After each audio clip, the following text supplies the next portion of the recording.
பெருமானார் ஸல்லல்லாஹு அலைஹி வஸல்லம் மரண நேரத்தில் கூட என்னோடு உளவு இருக்க வேண்டும் என்று பிரியப்பட்டது போன்று நிறைய இறைநேசர்கள், சுஃபியானு சௌரி ரஹ்மத்துல்லாஹி அலைஹி அவர்கள் இறைநேசர்களிலே மிகச் சிறந்தவர்கள்.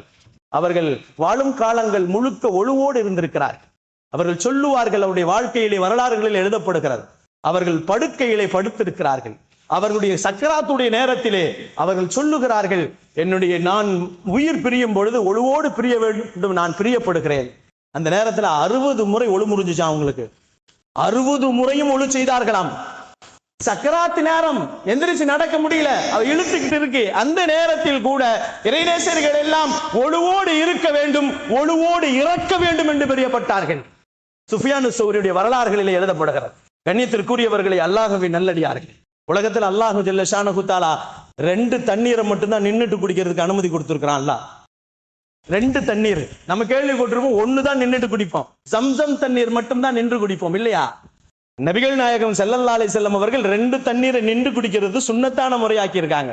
ஒரு மனுஷன் ஒழு செஞ்சதற்கு பின்னால் அவனுடைய விரல்களில் சொட்டக்கூடிய தண்ணீரை கிப்லாவை முன்னோக்கி அவன் தன்னுடைய வாயினால் நின்று கொண்டு குடிக்க வேண்டும் என்று பெருமானார் சுன்னத்தாக்கினார்கள். எந்த ஒரு மனிதன் ஒழு செய்து விட்டு அந்த சொட்டக்கூடிய தண்ணீரை குடிக்கிறானோ, அது அவன் உடலிலே அந்த தண்ணீரினால் ஏற்படக்கூடிய நோயின் விபத்துகளிலிருந்து, பாதிப்புகளிலிருந்து அல்லாஹ் ஆரோக்கியத்தை கொடுக்கிறான் என்று சொன்னார்கள் பெருமான் ஸல்லல்லாஹு அலைஹி வஸல்லம். கண்ணியத்திற்குரியவர்களே, ஜம்சம் தண்ணீரை நின்று குடிக்க வேண்டும் என்று சொன்னார்கள். இந்த ஜம்சம் தண்ணீரை போன்று கையிலே ஒழு அந்த சொட்டு தண்ணீரை குடிக்க வேண்டும் என்று சொன்ன பெருமானார் ஸல்லல்லாஹு அலைஹி வஸல்லம், இது அலி ரலியல்லாஹு அவர்கள் ஹதீஸிலே அறிவிக்கிறார்கள்.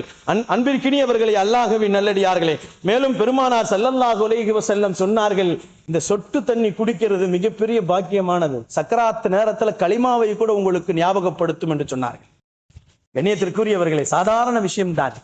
ஒரு சொட்டு தண்ணீரை நாம் உறிஞ்சு குடிப்பதினால் அல்லாஹு ஜல்ல ஷானஹு தஆலா அந்த ஒழுவின் பரக்கத்தால் சக்கராத்தை கூட இலகுவாக ஆக்கி தருகிறான் என்பதை பெருமானார் ஸல்லல்லாஹு அலைஹி வஸல்லம் இந்த உம்மத்துமார்களுக்கு அவர்கள் வாங்கி கொடுத்த மிகப்பெரிய நேமத்துக்களிலே ஒழுவும் ஒன்று.